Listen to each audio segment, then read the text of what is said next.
Today we'll learn how to use the search features of transcript ordering and modify column views.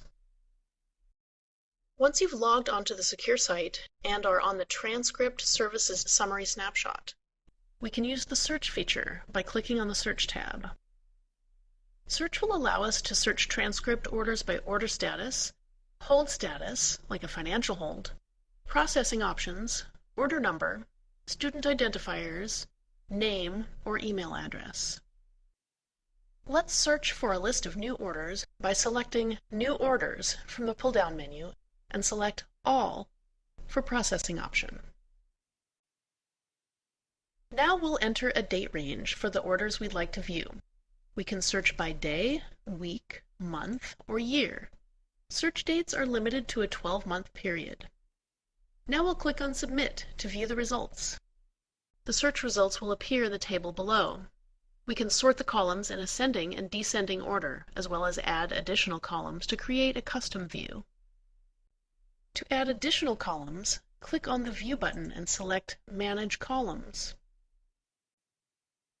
A new window will appear.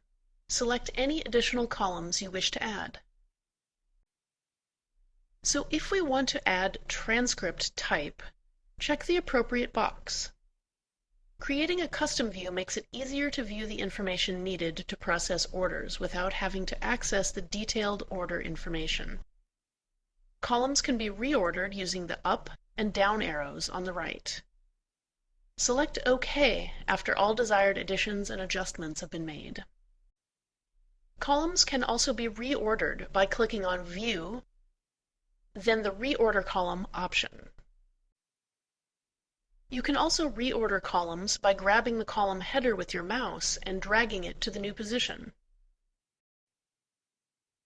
After the custom view is set, we can download the orders onto an Excel spreadsheet.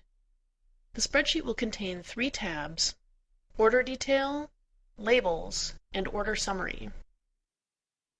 We can update the order status by using the drop-down menu located on the left of each order.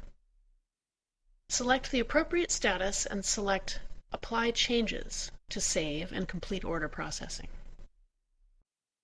For more detailed information on managing orders, please review the User's Guide online or view our other available tutorials.